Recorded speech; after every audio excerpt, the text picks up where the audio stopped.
The story begins at a high school party, where we see a group of friends discovering a new app. This app claims to predict the exact time of a person's death. Jokingly, the friends all download the app and make a bet. Whoever has the least amount of time left has to drink all the alcohol on the table. Before downloading the app, everyone is shown a user agreement, and like everyone else, they accept it without reading it. After that, they start seeing a countdown of their remaining life. For most it seems normal, some have 20 years left, while others have 60 years. But Courtney notices that according to the app, she has only 3 hours left to live. Seeing this, Courtney gets a bit scared. However, her friends take it as a joke, and since Courtney lost the bet, she's supposed to drink all the alcohol on the table. Just then, Courtney's boyfriend Evan arrives and he ends up drinking all the alcohol himself in her place. As a result of drinking so much, Evan gets drunk. Courtney tries to stop him from driving, but he doesn't listen. Already shaken by the app, she decides to get out of the car and walk home. Evan, angry, leaves her behind and drives off by himself. As she makes her way home, she starts seeing strange things along the route and feels as though someone is following her. She also receives a notification from the app stating that she has violated the user agreement. When she finally gets home, a short while later, an unseen entity kills her.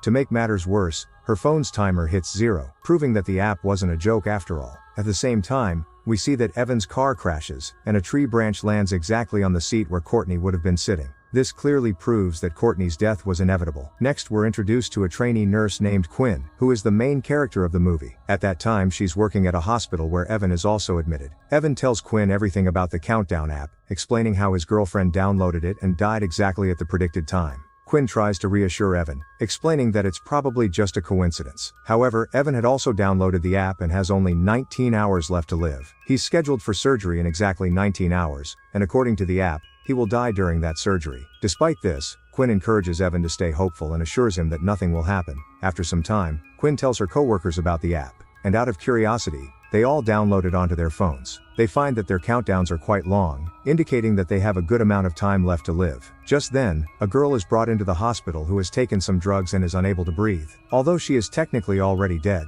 the doctors still administer a medicine through a syringe, and miraculously, she comes back to life. Quinn also downloads the app and becomes distressed when she sees that she has only 2 days left to live. This news deeply unsettles her and causes her considerable anxiety. Quinn's family includes her father and a younger sister named Jordan, who is upset with Quinn because she only visits them occasionally. The next day, instead of going through with the surgery, Evan decides to run away from the hospital.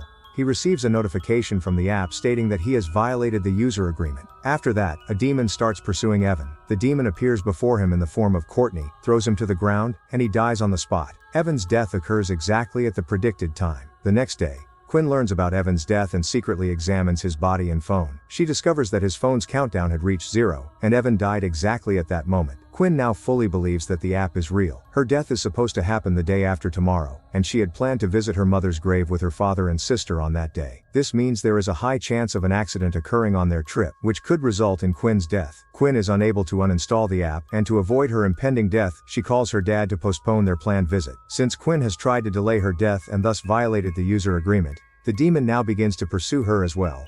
Quinn thoroughly investigates the application and discovers that many people have experienced similar situations. It becomes clear that the app has manipulated the lives of numerous individuals. She also watches a video where a girl discusses the app, and during the video, the girl dies. Afterward, Quinn reads the comments where people have called the app fake, which helps her feel a bit more at ease. Suddenly, Quinn sees Evan's ghost, which frightens her greatly. She ends up smashing her phone and spends the entire night in her car. The next morning, Quinn's sister Jordan comes to visit her, and during their conversation, she learns about the app as well. However, Quinn firmly tells Jordan not to download the app. Afterwards, Quinn goes to a mobile shop to buy a new phone, hoping that the new device will not have the killer app. But as soon as she gets the new phone, the app automatically downloads itself onto it. Inside the car, a demonic entity attacks Quinn, causing her to have an accident. She manages to get out of the car, terrified. There she meets a young man who also has the same app downloaded on his phone and has very little time left. They both go to a bar and install the app on a drunk person's phone to read the user agreement. The app even reveals the specific location where each person will die. However, everyone who has died so far had violated the user agreement because they didn't pay much attention to it.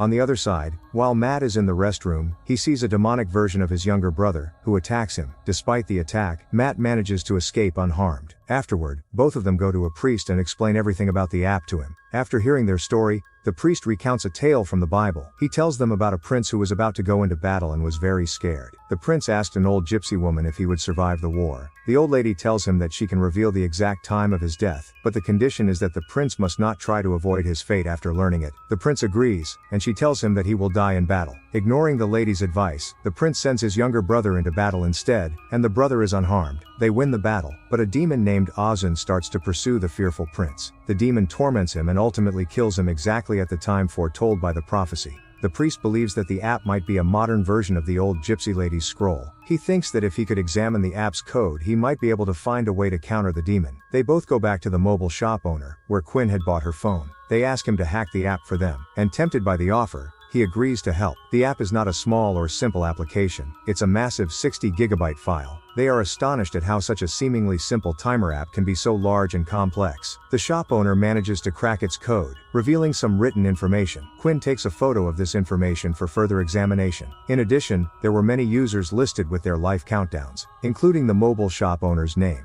Notably, Jordan's name also appeared, indicating that she had downloaded the app as well. Her remaining time was not significantly different from Quinn's. It was roughly the same. The owner modifies the app's code to extend the remaining time for Quinn, Jordan, Matt and himself. They believe that everything is now normal and under control. However, this is far from the truth. Late at night we see Quinn and Matt still together at Quinn's house. Matt reveals that he had a younger brother many years ago who was always sick and received all the attention. Matt used to steal his brother's toys out of jealousy, but then his brother died, and Matt still carries the guilt to this day. Quinn also shares that one night, she left home for a party without telling anyone. When her mom went outside to look for her, she was killed in an accident with a drunk driver. In the middle of the night, when Quinn wakes up, she sees that Matt has his hand on her. Just then, Matt comes in from outside. This leaves Quinn wondering whose hand she had felt. At that moment the demon attacks them, and their phones update their life timers once again, causing them to panic once more. Then Quinn realizes that Jordan's life is also in danger. Meanwhile, Jordan is attacked by a demonic version of their mother. Just in time, Quinn arrives to rescue her, and the three of them go back to the priest. Matt shows the priest the code version of the app, and after reading it, they discover that it's a curse that can indeed be broken. This means that if someone dies before their time, or if the timer is defeated, the curse can be broken. Obviously no one wants to die, so they decide to beat the timer. They plan to overcome it by any means necessary, believing that if they can beat the timer by even a single second, they will succeed in breaking the curse. The priest, along with the others, creates a protective circle using ancient rituals. As long as they stay within this circle, no demonic forces or demons can touch them. The four of them enter the circle. Since Matt is first in line to face death, and the demon cannot enter the protective circle,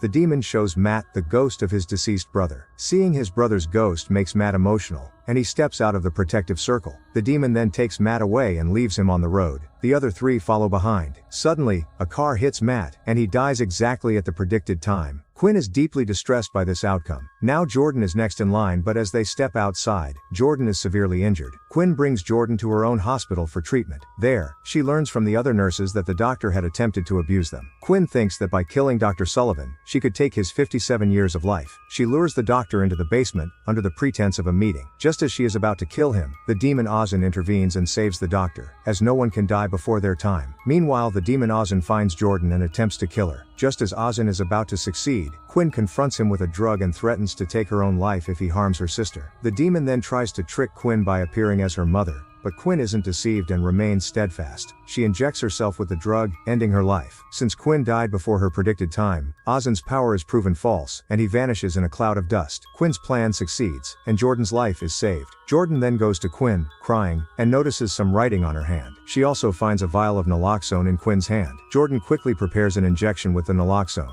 and administers it to Quinn, which counteracts the morphine's effects and revives her. Exactly like what happened to the girl at the start of the movie, both Quinn and Jordan's timers stop. This proves that Quinn's plan was successful and that the curse is now lifted from both of them. Now, Quinn receives a notification on her phone that Countdown 2.0 has been installed. This indicates that the demon has also updated itself, suggesting that something might happen to them again. That night, we see the mobile shop owner sitting with a friend. As soon as his friend goes to the restroom, he checks his phone and receives a message from the Countdown app, similar to the one everyone had gotten before, indicating that the user agreement has been violated. The message refers to hacking the app. At that moment, the restaurant's lights go out, and the demon kills him as well. The movie ends with this chilling conclusion.